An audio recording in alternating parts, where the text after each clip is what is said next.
faszapók! Leszorom őket! Basszom el! Basszák meg az anyukat! Milyen kurva gecik, halljátok? Igen, amúgy feciszták, buzik kis tirpákok!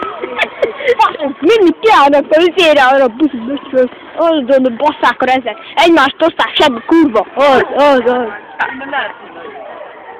Na, beszélő buzi állatok, akik csak magukra gondolnak, az Balázs, ha innen cukkolni mindenkit, és imádja a sír valaki, de ha ő cukkolja, akkor meg sír, az meg baj, mi? Faszapó!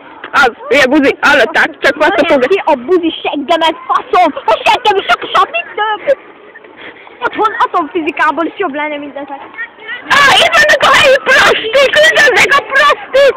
A plastik, ez! Plastik!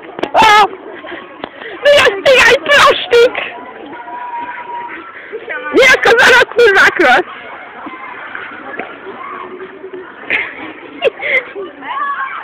Itt vannak a helyi értelmes alakok. Nem azért! Helyi kurva! Csak látok a meg.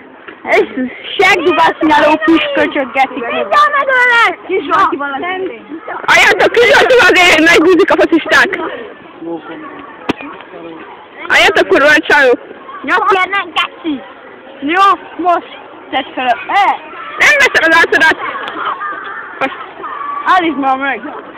Kurva anya! A helyi értelmes alakok! Ezt nehogy felvedd, ez már jogi sértés!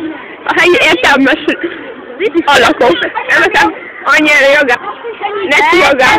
Neki jogát tudatja a helyi köpőverseny tagjai. Elias Bálint, Gyökér, még egy Gyökér és egy harmadik. Nem vagy benne, csak egy faszkalap. Érted? Minden focis faszkalap! Ez az, Dani! Pipi, szeretünk! Simi! Akkor pisi is lehet! Tudom, hogy értelmes szagokat. Egy buzi, nem! Nyaki nem! Én sem! Hát, vagy, most. Nem, csak itt mutasd, itt kell! Kurva! Akik kurva sokat csalnak, és bekaphatják. Ki kurva nagy dákon van. A focisták nagyon hülyék, állandóan rongyáverik, akik nem focisták, mindenkit megvernek. Köcsögök! Mondjuk úgy, hogy 5 ember megy egyre. Erősek ezért. Nagyon erősek, meg megverik 3-an a kisebbek. És mondja, mit gondol az emósokról? Az emósok zsidók! És mit gondol a zsidó emósokról? A zsidó emósok, a cigányok! Érted?